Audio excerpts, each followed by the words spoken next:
Hi, I'm Clay Seigle, Senior Fellow at the Center for Strategic and International Studies. Today we'll take a detailed look at Ukraine's military campaign to damage Russia's oil refineries and the prospects for fuel shortages and revenue reductions to compel changes in Moscow's ability and willingness to continue its war on Ukraine. Russia has about 30 refineries with more than 6 million barrels per day of capacity. During the month of August, Ukraine launched a wave of drone attacks that struck 10 of these Russian refineries, disrupting about 1.2 million barrels per day of crude oil processing and fuel manufacturing.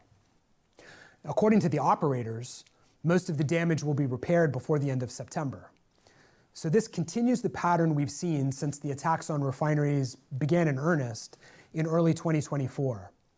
Relatively light damage and fast restoration times. And the most important factor for that is the limited firepower that Ukraine's drones can deliver. Now, we've all seen the ubiquitous video footage on social media showing these facilities getting hit by drones and what looks like heavy explosions. But the reality is those weapon systems are limited in their destructive firepower, meaning the size of the crater they can create, the blast radius they create. We'll come back to this point in a minute. The disruption of fuel production at these refineries has contributed to a surge in Russian gasoline prices. These are wholesale prices, $2.50 per gallon for regular and about $2.75 for premium. And we reached these high points after the August attack wave made its impact on those refineries. Keep in mind that retail prices that drivers pay at the pump are higher than these wholesale prices. They're more than $3 per gallon at the pump. Those are new record high prices that have the potential to stir discontent among ordinary Russians. Let's return to our map.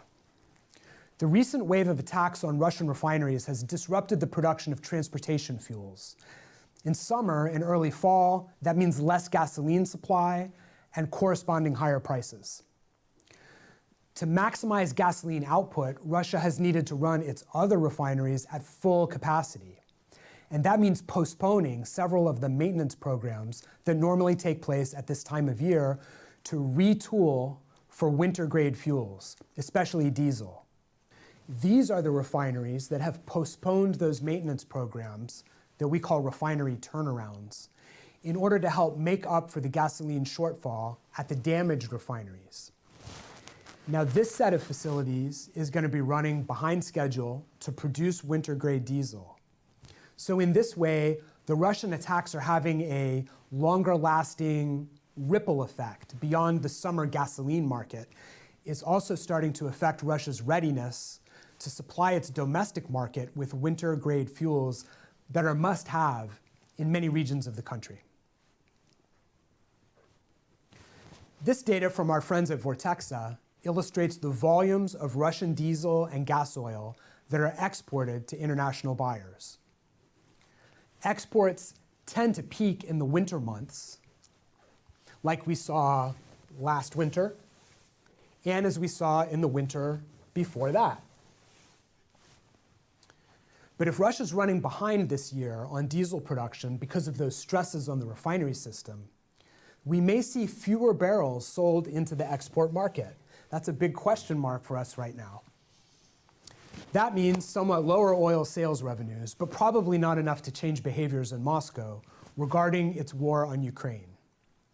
To reduce revenues enough for that will require tougher sanctions and rigorous enforcement.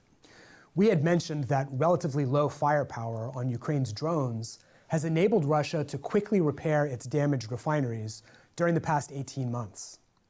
But one potential game changer could be the rollout of much more powerful Ukrainian weapon systems. One of them is nicknamed the Flamingo cruise missile. Now, Ukraine's drones have carried warheads weighing 20 to 100 pounds. These munitions are not powerful enough to destroy or seriously degrade refinery units. Compare that limited firepower with the warheads in modern Western weapons, like the Storm Shadow missile, the Tomahawk missile, the Mark 84 bomb. Those warheads are more like 1,000 pounds, at least 10 times heavier than what the drones are carrying, with corresponding greater firepower. The new Flamingo missile is rumored to have a warhead weight greater than 2,000 pounds. If that's true, the destructive firepower could be far greater than what we've seen from the drones. And that means refineries could be potentially disrupted for months, not weeks. Flamingo also reportedly has the range to hit all of Russia's important refineries. Its range is said to be nearly double the distance from likely firing points in Ukraine to the Omsk refinery, the one that's farthest from the border. So again, based on announced capabilities, Flamingo has potential to be a game changer in Kyiv's campaign to squeeze Russian fuel supplies and slash its export revenues.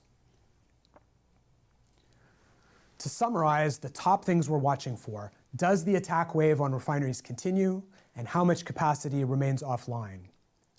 Do deliveries of diesel fuel fall short of expectations? And will we see tougher sanctions that really undermine Moscow's financial conditions and compel Russia to change behaviors regarding the war? For the CSIS Energy Security and Climate Change Program, I'm Clay Seigle.